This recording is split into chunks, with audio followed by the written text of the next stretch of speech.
The case begins with a storm of confusion, fear, and unanswered questions.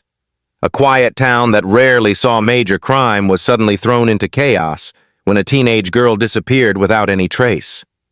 Her family reported her missing after she failed to return home, and within hours, the community mobilized to search nearby streets, parks, and every possible location she could have gone. But something felt wrong from the beginning. The teen had no history of running away, no conflicts with family, and no unusual behavior before she vanished. Her disappearance was immediate, sudden, and deeply alarming. Police began treating the case with seriousness from the first call, aware that every passing hour could be critical. Investigators started by examining her digital footprint. Her last known messages, last calls, and social media activity were all reviewed. In the middle of this digital trail, one name repeatedly appeared, a young man known as D4vd. At first, detectives weren't sure if he was simply a friend or someone close to her, but the more they dug, the more uneasy they became. His name was connected to her final movements. He appeared in conversations unexpectedly. His messages were frequent just before she went missing, and then, suddenly, they stopped. That silence made authorities even more suspicious.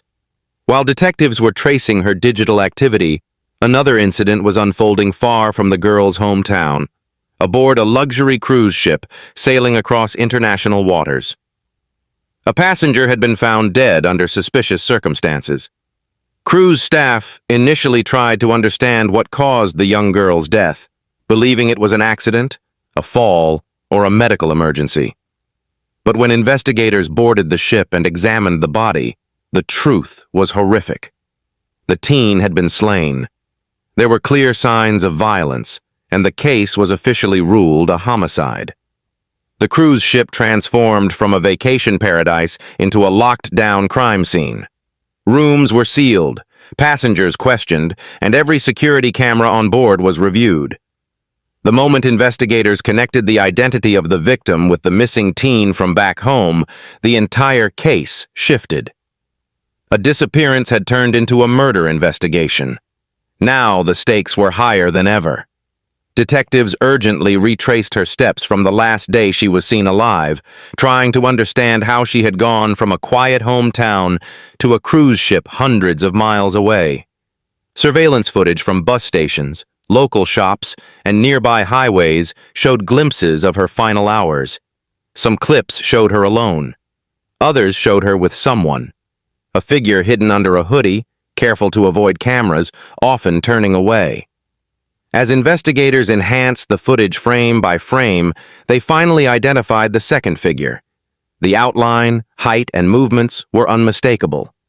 It was D4vd. That was the moment everything changed. Authorities publicly named him the prime suspect. They believed he had lured the teen away, taken her aboard the cruise, and before the ship returned to the port, she was found dead. But the biggest question was how he managed to get her aboard without anyone noticing. Cruise ships have strict boarding procedures. Names, IDs, and documents are always required. Investigators theorized that someone helped him, or he used a stolen identity to board. Witnesses recalled seeing a nervous young man on the first day of the cruise, constantly checking over his shoulder, avoiding staff, and disappearing into restricted areas where passengers were not allowed. Detectives began interviewing everyone who had seen the girl on the ship. Several passengers remembered her wandering the upper deck alone. Others recalled seeing her arguing with someone late at night near the railings. A bartender remembered she seemed scared and distracted, constantly glancing around like she was trying to get away from someone. One witness claimed they saw her running along the hallway barefoot, as if fleeing danger. That detail shook investigators, confirming that she might have been trying to escape her attacker in the final moments before her death. The ship's security team provided hours of footage showing a man tailing her from a distance, always just out of reach, but clearly following her. His face was obscured in most angles, but body language specialists noted how he moved quickly, pausing whenever she turned around. In one clip, he leaned over the railing, looking down as if searching for something, or someone. It was disturbing to watch, even for trained professionals. As the footage progressed, the timeline of events became clearer. Investigators now had a sequence. She boarded the ship terrified, she tried to hide, she tried to run, and someone was hunting her. When forensic teams began processing the crime scene, the reality became even darker. The teen's injuries suggested she fought desperately for her life. Defensive wounds on her hands and arms indicated a struggle. She had fought hard. That made detectives even more determined to uncover the truth. Blood samples found near the crime scene matched her DNA, but there was something more. Traces of another individual. While the lab results weren't immediately released, authorities strongly believed the sample belonged to the same suspect they were hunting. Meanwhile, back on shore, the suspect's known associates were questioned. Some said he had become increasingly isolated in recent months. Others mentioned he had been obsessed with the teen, following her online, sending her messages she sometimes ignored. There were reports of him showing up at places she visited, though he always denied stalking her. But digital evidence contradicted him. Location data placed him near her school, her home, and the last place she texted from. Detectives knew they were dealing with someone capable of tracking her movements. As days passed, public pressure increased. Media outlets released updates daily. Social networks filled with theories, speculation, and emotional tributes to the young girl whose life was taken. People demanded justice. News anchors repeated the same words. Police have named D4vd as the primary suspect. The manhunt spread across multiple states. Border authorities were alerted. Airports tightened security. Investigators believed he might try to flee the country, especially since the crime happened partially in international waters, complicating jurisdiction. Inside the cruise ship investigation, detectives uncovered even more disturbing evidence. Someone had tampered with security cameras on one deck. Wires had been cut, and timestamps were corrupted. This suggested premeditation. The suspect had planned the attack. This wasn't an impulsive crime. It was calculated. He had studied the ship. He had chosen blind spots. And he had waited for the right moment when the teen was alone.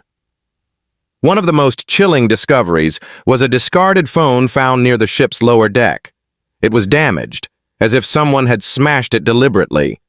But forensic experts were able to extract fragments of data. There were screenshots of threatening messages. There were deleted voice recordings. And there was a location pin sent moments before her death. Everything pointed to a confrontation that escalated beyond control. Interviews with the cruise staff revealed additional clues. A housekeeper recalled hearing muffled cries behind a locked door. A maintenance worker claimed he saw the suspect near an emergency staircase shortly before the incident. A security guard remembered him trying to avoid a checkpoint, pretending to be lost.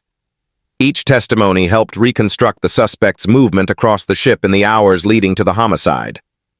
Meanwhile, analysts uncovered an alarming detail.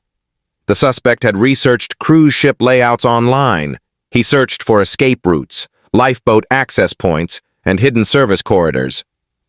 This discovery made investigators believe the suspect may have planned to escape into open waters or hide somewhere on the ship before disembarking.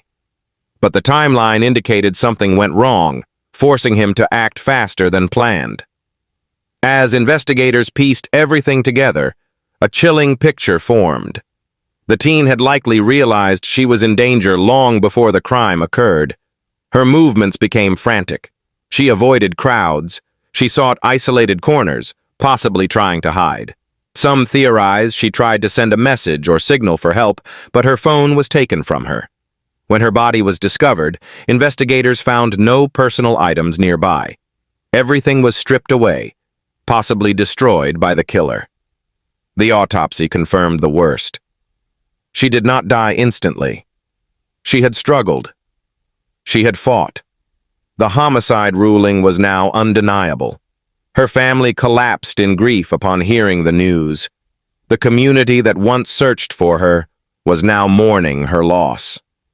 Candlelight vigils were held. People gathered with photos, flowers, and messages demanding justice.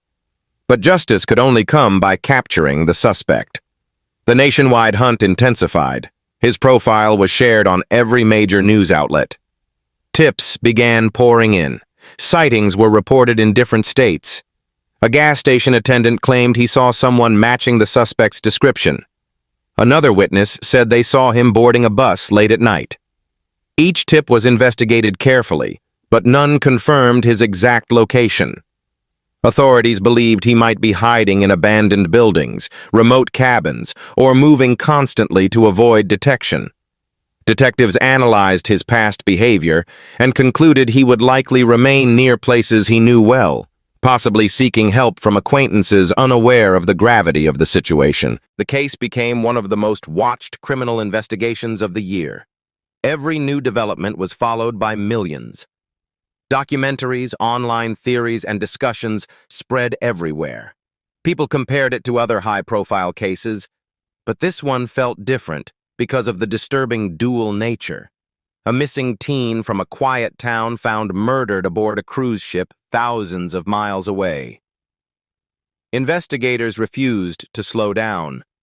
They combed through financial records, searched abandoned vehicles, scanned travel logs, and checked surveillance cameras across transportation hubs.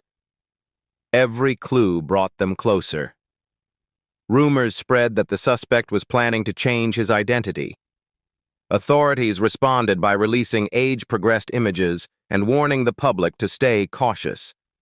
As the investigation continues, the story remains a painful reminder of how quickly danger can escalate, how one wrong connection can lead to tragedy, and how justice must be pursued with relentless determination. Detectives vow not to rest until the suspect is found, arrested, and held accountable. The teen's memory fuels their efforts. The world watches and waits, hoping for closure, demanding answers. This case, connecting a missing person mystery with a cruise ship homicide, will remain one of the most chilling crime stories of recent years.